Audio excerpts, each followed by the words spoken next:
पंजाब में मैच देखने गया था, एक फौजी मिला मुझे। जी। वो फौजी ने मुझे बताया कि वो आरसीबी का सारा मैच देखने आता जी। है। आस्क मी कि भैया आपने विराट को कभी देखा है? मैं कई बार सोचता हूँ कूद जाऊं अंदर, लेकिन दिक्कत ये मैं फौज में हूँ, मेरी नौकरी चली जाएगी। 100% आपकी लॉयल्टी है, आपका कर्तव्य ये है कि आप वो सब कुछ करें जो आपकी टीम के लिए सही है।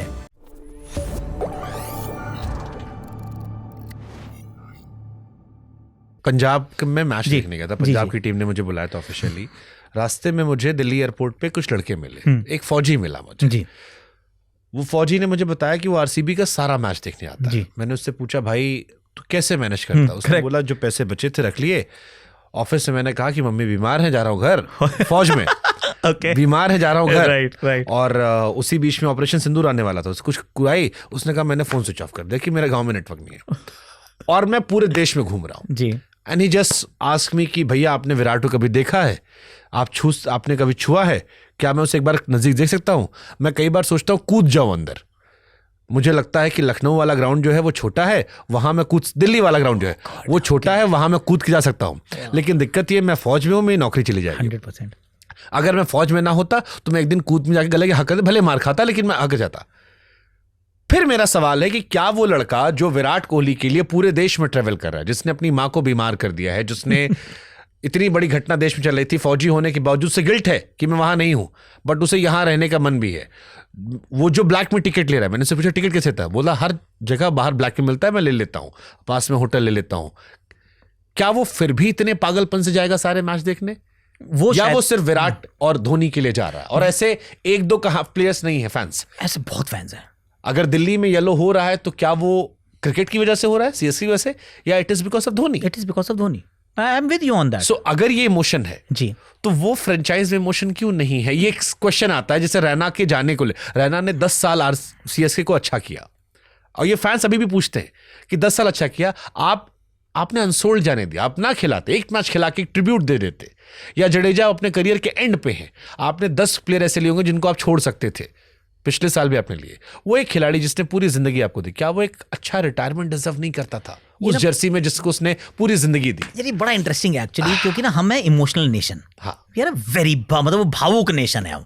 तो अगर आप उस दृष्टिकोण से देखो तो हर किसी को एक अच्छा फेयरवेल मिलना चाहिए, हर किसी को एक वो कहते हैं ना अलविदा भी प्यार से कहना चाहिए। बिल्कुल सही बात आपकी, बिल्कुल वो 16 आने से अच्छा उसमें फिर सबको वैसा सोचना चाहिए। पर अगर आप विश्व में सबसे बेहतर बनना चाहते हैं तो Australia is a good example. Sport की अगर हम बात करें, खासतौर से क्रिकेट की, क्रिकेट के अंदर ऑस्ट्रेलिया ने किसी को फेयरवेल नहीं दिया।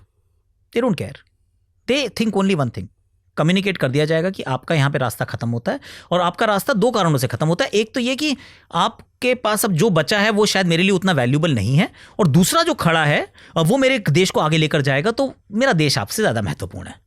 And there are no farewells, and culturally nobody expects them any more. अब ऑस्ट्रेलिया में किसी को किस बात का मलाल नहीं होता कि माइकल क्लार्क को नहीं मिली, या कल आप देखेंगे स्टीव स्मिथ को नहीं मिली। किसी को कोई फेयरवेल की चिंता नहीं है, सबको ये पता है कि अब आपका समय पूरा हो रहा है and you have to exit. Bharat में अनफॉर्चुनेटली वैसा नहीं है, तो दैट इज वायर हम वो देखते हैं, वो थोड़ा कई बार वो करियर व्यक्ति विशेष को हम शुरू में चर्चा तो वो सब व्यक्ति विशेष, तो वो बहुत सारे हमने करियर्स देखे हैं जो थोड़ा सा मतलब they go slightly past their sell by date and they overstay their welcome. ये होता है, ये भारत की ये भारत का तरीका है जीने का।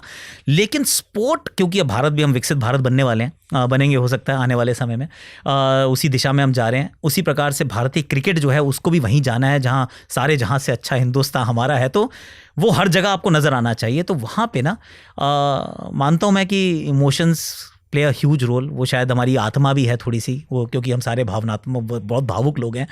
पर मैं फ्रेंचाइज को कहूँगा कि नहीं ठीक है यार, जो आप कर रहे हो, अगर आपको लगता है कि आप अपनी टीम को आगे लेकर जा रहे हो, आपका सिर्फ एक चीज़ से आपकी कमिटमेंट है, आपकी लॉयल्टी है, आपका कर्तव्य ये है कि आप वो सब कुछ करें जो आपकी टीम के लिए सही है।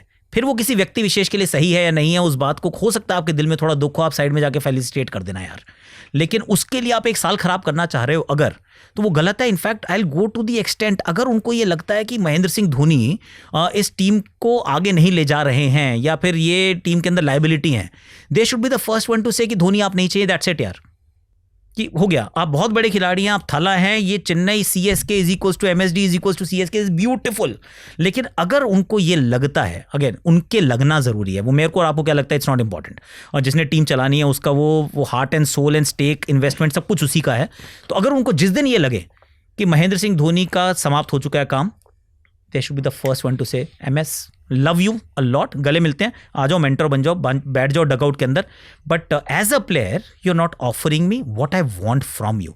That's the story. Dhoni said कि मैं तो व्हील चेयर से भी आके खेल सकता हूँ, ये मेरी टीम है। So that is between Dhoni and CSK। See उसके लिए you and I एक एक्सेप्शन है वो, क्योंकि, और again I will tell you something, कि इसमें भी ना अगर तो ये होती भारत की टीम तो वॉसिफरसली आई वुड हैव अपोज्ड कि ये गलत हो रहा है, पर वो भारत की टीम ही नहीं है। जो भारत की टीम ने एक प्राइवेट टीम चला रहा है, उसको ये लगता है कि मैं 10 लोगों से खेलना चाहता हूँ, प्रोवाइडेड मतलब उसको लगे कि मैं 10 से खेलना चाहता हूँ, सर आप 10 से खेलो, हम क्या कर सकते हैं। It is a private entity. अब वो टाटा क्या करती है या बिरला क्या करती है या कोई और क्या करती है, अगर कोई प्राइवेट एंटिटी है, उनका कोई अपना किसी के प्रति प्यार है या किसी के प्रति थोड़ा सा मनमुटाव है, आई मीन दैट्स योर्स यार, it is not for me to worry. IPL में 5 सबसे ब्रूटल फैसले कौन से टीम के फ्रेंचाइज के जो आपको लगता है? ब्रूटल मैं बहुत ज्यादा एक्सपेक्ट नहीं कर रहा हूँ फिर भी एक फैन पॉइंट ऑफ व्यू से कि आपको लगता है यार ये बहुत टफ फैसला था, ब्रूटल फैसला लिया, 5 फैसले आपको जो आज से लेकर अभी तक। हाँ, आप शुरू से बता सकते हो। शुरू से, ओके। 5 फैसले ब्रूटल एकदम। आई थिंक सबसे पहला जो ब्रूटल फैसला लिया गया था वो था सौरव गांगुली को कप्तानी से हटाना। KKR I was a part of that team. तो वो शुरुआत थी कि a sign for how things are going to be, वो एक शुरुआत थी, वो ब्रूटल था क्योंकि उसके अंदर मैं भी नाराज हुआ था, दादा मुझे बहुत पसंद थे। सब नाराज हुए थे, और इनफैक्ट ये माना गया था कि अब कोलकाता में या तो लोग मैच देखने नहीं आएंगे तो काले झंडे लेकर आएंगे सर, उसके अलावा नहीं हो सकता। दादा के बिना ये टीम कैसे खेल सकती है, पर वो फेज भी बदला, but that was a tough decision, will stick to that.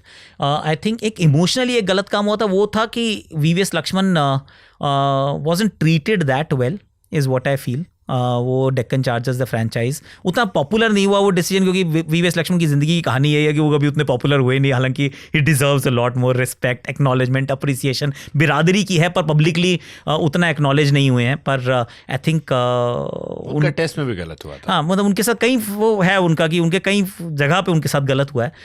तो VVS आई थिंक वो एक खराब डिसीजन मुश्किल रहा होगा फ्रेंचाइज के लिए। आई डोंट नो किस कैटेगरी में आप उसको डालना चाहेंगे, पर it left a little like, वो कहते हैं वो मन में खटास, मुंह में खटास सी रह गई उससे। उसके बाद जो मुश्किल डिसीजन लिया होगा, आई थिंक लेटिंग गो, मुश्किल डिसीजन तो एक्चुअली अभी KKR ने भी लिया होगा जब श्रेयस अय्यर को छोड़ा होगा। आपका कप्तान है, श्रेयस ने छोड़ा या KKR ने छोड़ा? दोनों तरफ की स्टोरी सुनी है मैंने, आई डोंट नो किसकी सच है, तो आई हैव नो आइडिया। मतलब मैंने दोनों कहानियां सुनी है। इस टॉपिक को छोड़ के आपने 10 सवाल दे दिए मुझे। सी मैंने कहानियां दोनों तरफ की सुनी है, तो अब सच्चाई में भी समवेयर इन बिटवीन, बहुत बार ये होता है। तो वो एक मुश्किल डिसीजन रहा होगा, आई एम प्रीटी श्योर। कठिन फैसले, आई थिंक मॉरली बिल्कुल राइट था, पर कठिन फैसला तो शायद वो भी रहा होगा ना जब 2 टीम्स को 2 साल के लिए बैन किया गया था। I mean morally absolutely correct, क्योंकि एथिकली आपने वो सही काम किया, आपको उस समय वो करना चाहिए था, आपने बिल्कुल ठीक किया है। पर मुश्किल रहा होगा जो उस समय के एडमिनिस्ट्रेटर रहे होंगे ये सोचना कि हम 2 successful teams, first time champion, दूसरी टीम इतनी बड़ी फ्रेंचाइज है, and first and second time दोनों चैंपियन, खत्म। हम 2 साल तक वो टीम वो फॉर्मेट का हिस्सा नहीं, टूर्नामेंट का हिस्सा नहीं है, पर वो सही डिसीजन लिया गया था, सो दैट जो आने वाली वो एक समय का होता है, मुश्किल काम होता है, पर बाकी का रास्ता आसान हो जाता है। तो उसके बाद से obviously things are very very different. वो एक मुश्किल फैसला हो सकता है। मुश्किल फैसला और कौन सा रहा होगा, I mean players related, I think Rohit को कप्तानी से हटाना, that must have been a very tough thing to do. बहुत मुश्किल होगा ये बात करना रोहित के साथ जाके कि हम ये करने वाले हैं। वो हुआ I mean the franchise had to take it on the chin and move on, क्योंकि आपने कुछ निर्णय लिया है, उस कन्विक्शन के साथ लिया है, क्योंकि आज भी रोहित उस टीम के साथ हैं। अगर रोहित उस टीम के साथ ना होते, वो छोड़ के चल पड़े होते किसी और दिशा में, तो आप कहते कि यार बड़ा यूनिलैटरली एक डिसीजन लिया गया और इसको इम्पोज किया गया, एंड खिलाड़ी का मन नहीं था, छोड़ के चला गया। छोटा प्लेयर नहीं है, वो बहुत बड़ा प्लेयर है। मैं इसमें एक और ऐड करता हूँ, क्रिस गेल ने मेरे पॉडकास्ट में बताया था मुझे कि जब वो पंजाब में खेल रहे थे सो बहुत ही डिसरिस्पेक्ट सा की गई। उन्होंने कहा कि यार मैं एक मैच ना चलूं, मेरे पे सारा प्रेशर था, मुझे बैठाए रखा गया। ही सेड कि मैंने इस लीग को बहुत कुछ दिया था, मैंने काफी परफॉर्मेंस की। एक होता है ना खिलाना, एक होता है डिसरिस्पेक्ट करना। एंड ही सेड कि वो एक ऐसा दौर था जो मेरे पूरे क्रिकेटिंग करियर में, he said for the first time, कि मैं डिप्रेस्ड हुआ, मैं रोया, और मैं उस बीच टूर्नामेंट में अपने घर वालों को कॉल किया and I said I am done, I don't want to be here. See individual level पे ना there will be more incidents जहाँ पे प्लेयर्स को बहुत बिट्रेयल फील हुआ होगा। बट ये बहुत बड़ा प्लेयर है, ये बहुत बड़ा, इसमें इनके स्तर के प्लेयर्स की बात कर रहा हूँ, इनके स्तर के प्लेयर्स की बात कर रहा हूँ जिन्होंने लीग को बहुत कुछ दिया और बहुत कुछ किया। पर क्योंकि ये 10 डिफरेंट ओनर्स हैं, सी हर ओनर एक ही तरीके से व्यवहार करे और हमेशा करे। धोनी को कैप्टनसी से हटा दिया था 2016 में, 17 में, वो भी तो हुआ। तो और स्टेटमेंट उसके बाद। तो कहानी है कि आई थिंक इंडिविजुअल लेवल के अगर आप प्लेयर्स की बात करें, ये प्लेयर्स को एक रियलाइजेशन हुआ है कि जब आप भारत के लिए खेलते हैं, अकाउंटेबिलिटी तो वहाँ पे भी बहुत होती है, इसमें डाउट नहीं, क्योंकि आप ड्रॉप हो जाते हैं, वो आपकी ज़िंदगी है। और 140 करोड़ लोग एक्चुअली आपको जज करते हैं रोज़ सुबह शाम, और साथ में करते हैं। ये ऐसा नहीं कि चेन्नई वाले कर रहे हैं और आरसीबी वाले कर रहे हैं, यहाँ सारे साथ में करते हैं। पर जब आप खेलने के बदले में जब आपको पैसे मिलने शुरू होते हैं, it is a very different dynamic. मतलब उस लेवल का मैंने आईपीएल पे खुद फील नहीं किया है, पर आई कैन टेल यू कि जब मैं इंग्लैंड खेलने जाता, लीग क्रिकेट थी, 500 पाउंड मिलते थे हफ्ते के, ज़्यादा नहीं थे। पर एक हफ्ता अलाउड था आउट होना, 2 हफ्ते अगर मैं लगातार आउट हो गया, क्योंकि हफ्ते में सिर्फ एक ही मैच होता था सैटरडे को। अब सैटरडे को आप मैच हुआ, आउट हो गए, फिर अगले सैटरडे को मैच हुआ, कहीं अगर 2 बार आप आउट हो गए और आपने 1000 पाउंड ले लिए हैं, तो ना फिर from chairman to secretary to a random person will come and stand next to you, profession pro, they used to call you pro, time to earn your salary यार,